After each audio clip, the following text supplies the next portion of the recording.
Imagine two people. Both are 32 years old. Both make great money, six figures, solid careers, life is going exactly the way they planned. The first person we'll call David. David does everything right. The moment his company offered a 401k, he signed up. He maxes it out every single year. He reads financial articles on weekends. He knows his expense ratio.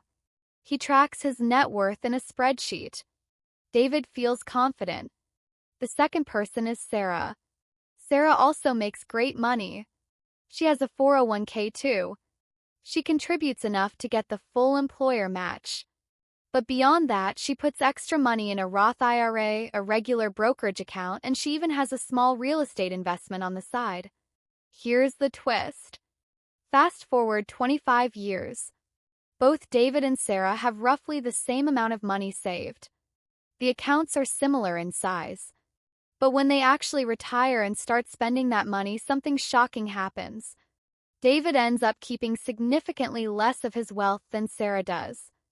Not because of bad investments. Not because of bad luck. Not because of fees or fraud or anything dramatic. It happens because of a trap. A very quiet, very well-disguised trap that millions of high earners walk directly into every single year. And the frustrating part is, the trap is built right into the advice everyone keeps telling you to follow. And by the end of this video, you're going to understand exactly what that trap is, why it catches some of the most financially responsible people out there, and what you can do to make sure you're not one of them.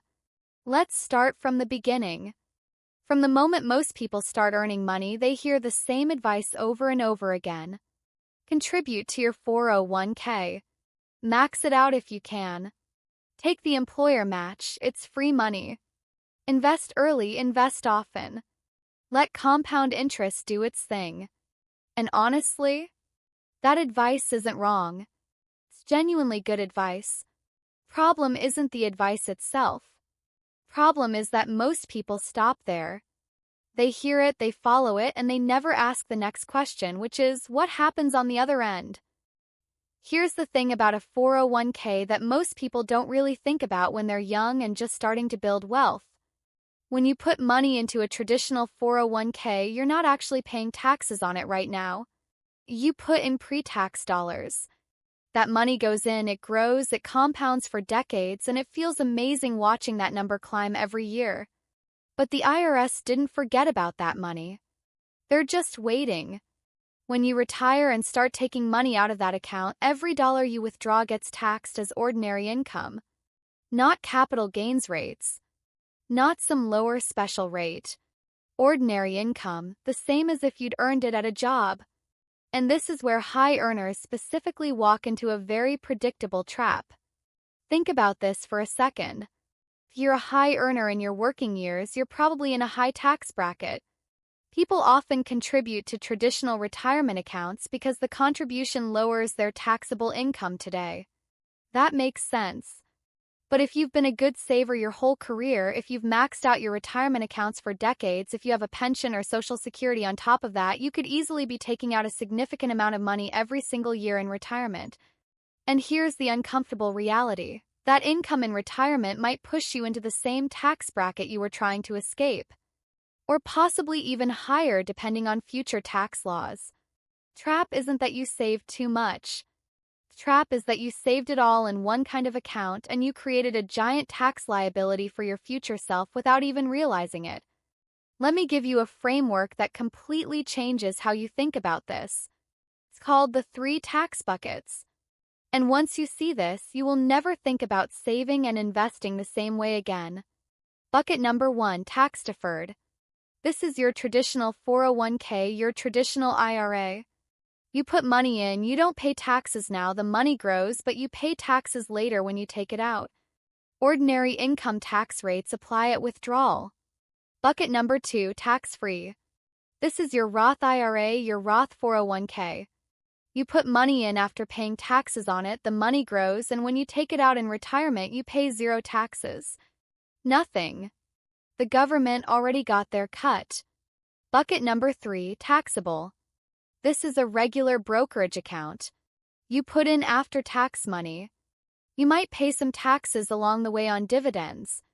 When you sell investments you've held for over a year, you pay the long-term capital gains rate, which for most people is 15% and for some high earners is 20%, still often less than ordinary income tax. Now here's the critical insight. Most people, especially high earners who've been told to aggressively max their 401k, end up with almost everything in bucket 1. Giant tax-deferred accounts with very little in buckets 2 or 3. And that creates a problem called tax concentration risk. Think of it like this. Imagine you have a business and all of your clients are one single customer. Business is great right now, but you are completely dependent on one relationship. If that one thing changes, you're exposed. Tax concentration is the same idea. When everything is in one tax bucket, you have zero flexibility. You can't control your tax situation in retirement because every dollar you spend comes from the same taxable source. Now contrast that with someone who's spread across all 3 buckets. In a given year, they might take some money from their Roth, no taxes, some from their brokerage, lower capital gains rate, some from their 401k, ordinary income, but they can keep it in a lower bracket because they're pulling less from it. They have options. They have levers they can pull. They can actually engineer their tax situation year by year. This is called tax diversification. And it is one of the most powerful and most overlooked concepts in personal finance. Now let's get specific about why this problem is especially pronounced for high earners. Because this isn't just a general problem, there are specific mechanics that make it worse if you're doing well financially. First thing is something called required minimum distributions, or RMDs. Here's how they work. The government lets you defer taxes in a traditional 401k your whole working life. But they're not going to let you defer them forever. Once you hit a certain age, currently 73, they require you to start taking money out of those accounts whether you want to or not. They calculate a minimum amount based on your account balance and your life expectancy, and you have to withdraw at least that much each year. Every dollar is taxed as ordinary income. Now imagine you've been a high earner for 30 years. You've consistently maxed your 401k. The market has grown. Your account is worth $1.5, maybe $2 million, maybe more. The RMDs on an account that size can easily be $60,000, $80,000, $100,000 a year, money coming out of the account whether you need it or not, all taxed. And this can push you into a higher tax bracket than you've been in for years, affecting not just your income tax but also how much of your Social Security gets taxed. Yes, Social Security benefits can become taxable depending on your income, and even your Medicare premiums, which increase at higher income levels. This is sometimes called the retirement tax time bomb. Decades of deferred tax obligations that suddenly come due all at once. The second issue is something called the widow's penalty, and this one is genuinely heartbreaking to learn about. When a married couple files taxes, they use the married filing jointly brackets, which are quite wide. But when one spouse passes away, the surviving spouse files as a single person starting the following tax year. Those tax brackets are roughly half as wide. But that person often still has the same level of income, the same RMDs, the same Social Security that the couple had together. They can suddenly find themselves paying significantly more in taxes on the same money just because of their filing status. And if most of the wealth is in traditional retirement accounts, there's no easy way to restructure this. Tax bill is locked in. This is exactly the kind of thing that nobody explains to you when you're 28 and your HR department says, make sure you sign up for the 401k. They're not wrong to tell you that. But the full picture is much more nuanced. Now here's where it gets really interesting because this isn't just a math problem. It's a psychology problem. And understanding why our minds lead us into this trap is just as important as understanding the mechanics. There's a concept in behavioral psychology called present bias. It's the very human tendency to value things in the present much more heavily than things in the future. When you're offered a tax break today, less money coming out of your paycheck right now, that feels real and tangible and good. Tax bill in 30 years feels abstract and distant. Your brain doesn't weigh those two things equally, even though logically it should. Psychologists have found that we treat our future selves almost like strangers. Literally.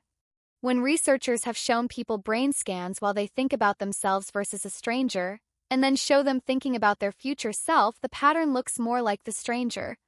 We don't fully connect with the person we'll be in 20 or 30 years. So when you're making retirement account choices at 30, you're essentially deciding how to split money between present you and future you, and present you has an enormous home field advantage in that negotiation. Tax break today feels like a win. A tax bill in retirement feels like a distant problem that future you will handle somehow. There's also a concept called complexity aversion. Our brains are wired to simplify. When someone says, just max your 401k and you'll be fine, that is a beautifully simple instruction. Fits in your head. Feels complete. The idea of managing multiple accounts with different tax treatments, thinking about future tax scenarios, optimizing Roth conversions, that's cognitively overwhelming and our brains recoil from it. So we take the simple path.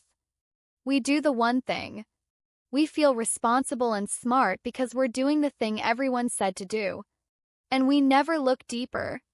And there's a third psychological layer here, which is something called status quo bias. Once you've set up your 401k contributions and automated them, it takes effort to change anything. The default is to keep doing what you're doing. Inertia is powerful. Every year you leave things unchanged feels like a choice you didn't have to make. All three of these psychological forces present bias, complexity aversion, and status quo bias. Push in the exact same direction. Maximize the pre-tax account, don't look at the rest, move on. The financial system isn't designed to warn you about this. Employers benefit from simple, high-participation retirement plans. Financial media benefits from simple advice that gets clicks. Tax complexity of retirement optimization doesn't make for a clean headline. So the information exists, but it doesn't reach most people until it's too late to do much about it. Let me reframe the entire conversation because I think most people approach retirement planning with the wrong primary goal. Most people think the goal is to pay less tax. Period. And so they chase every deduction, every pre-tax contribution, every deferral. And in the short run, that looks like smart financial management. But the real goal, the one that actually creates lasting wealth, is tax flexibility. Tax flexibility means that in any given year you have the ability to control where your income comes from and therefore how much you pay. It means you're not locked into a single tax outcome because you put everything in one bucket decades ago. Think about what tax flexibility actually buys you. If the market crashes and you have a lot of money in a taxable brokerage account, you might be able to sell some positions at a loss for a tax benefit while simultaneously moving money into better opportunities. That's called tax loss harvesting, and it's only available in taxable accounts. If you have a low-income year, maybe you take time off, maybe you transition careers, maybe there's a recession, you can do what's called a Roth conversion. You take money out of your traditional IRA or 401k, pay tax on it at the lower rate you're experiencing right now, and move it into a Roth account where it will grow tax-free forever. But you can only benefit from that strategy if you haven't already put everything in tax-free accounts and have nothing left to convert. Tax rates go up in the future, and many experts believe they likely will, given current government debt levels. Having money in Roth accounts means you've already settled your bill with the government at today's rates. That could turn out to be a tremendous advantage. Tax flexibility also protects you from the RMD problem we talked about earlier. If you've been doing Roth conversions along the way or contributing to Roth accounts, you may have much less in traditional accounts by the time RMDs kick in. Smaller traditional accounts, smaller forced withdrawals, smaller forced tax bill. This is the difference between playing defense and playing offense with your financial life. Defense is, make the contribution, get the deduction, hope it all works out. Offense, think about where every dollar is sitting, what its future tax treatment looks like, and whether that mix is serving the person you're going to be, not just the person you are today. Alright, so you now understand the trap. You understand the psychology. You understand tax flexibility. Now let's make this actionable. The most important mindset shift is this: stop thinking about retirement accounts as a single category and start thinking in terms of those three tax buckets we talked about. The goal isn't to fill one bucket as fast as possible. The goal is to build a diversified mix across all three. Here's a starting framework for thinking about contributions, though obviously everyone's situation is different and this is not personalized financial advice. First, always contribute enough to your employer's 401k to get the full match. This is still genuinely free money and there's no reason to leave it on the table. If your employer matches 3%, you contribute at least 3%. That's non-negotiable. Second, after you've captured the full match, seriously consider contributing to a Roth IRA before going further in the traditional 401k. For 2024, the contribution limit is $7,000 per year or $8,000 if you're over 50. If you're within the income limits to contribute directly, a Roth IRA is an extraordinary tool. Your money grows completely tax-free. You've already paid the tax. That account belongs to you and the government has no further claim on it. Third, if you've maxed your Roth IRA and still have money to invest, then consider whether continuing to put more into a traditional 401k makes sense for your specific tax situation, or whether a taxable brokerage account gives you more flexibility. Now, what if your income is too high for a Roth IRA direct contribution? There's a perfectly legal strategy called the backdoor Roth IRA where you contribute to a traditional IRA and then convert it to a Roth. It's a bit more complex and has some nuances, but it's widely used by high earners who want Roth access. And if you're even further down the income ladder, if you're a high earner with access to a mega backdoor Roth through your 401k plan, that's worth exploring with a financial advisor as it allows you to put significantly more into Roth than the standard limits. Fourth, if you already have a large traditional 401k or IRA, maybe you're 35 or 45 and you've been saving for years, it's worth seriously thinking about Roth conversions. Especially in years when your income is lower than usual, converting some of that traditional balance to Roth at a lower tax rate can pay enormous dividends over time. Yes, you pay tax now, but you're potentially saving much more tax later and you're building that flexibility we talked about. Fifth, work with a financial planner or tax advisor who specifically understands retirement income planning, not just wealth accumulation. These are different skills. Accumulation is about growing the pile. Distribution is about intelligently drawing from the pile without letting taxes erode it. Many planners are much better at the first than the second. The bottom line on the practical side is this. The single biggest lever most high earners have available to them is to think about tax diversification as deliberately as they think about investment diversification. You wouldn't put every dollar in one stock. Don't put every retirement dollar in one tax bucket. Let me leave you with one final thought because I think it captures the deepest truth of everything we've talked about today. There's a concept in financial planning called the gap between financial competence and financial wisdom. Financial competence is knowing the rules. Contribute to your 401k. Diversify. Don't panic sell. These are good rules. Following them is better than not following them. Financial wisdom is understanding why the rules exist, where they break down, and how to adapt them to your actual life. The advice to max your 401k is financially competent advice. It's accurate in isolation, but applied blindly, without understanding the tax implications, without building flexibility, without thinking about what your financial life looks like in retirement, it can leave you in a situation you never saw coming. David, from our story at the beginning, wasn't financially incompetent. He was financially competent. He followed the rules. He did the thing. But he never developed the wisdom to see the full picture. Sarah didn't just follow the rules. She understood the purpose behind them. She thought about taxes as something to manage actively across her entire lifetime, not just today.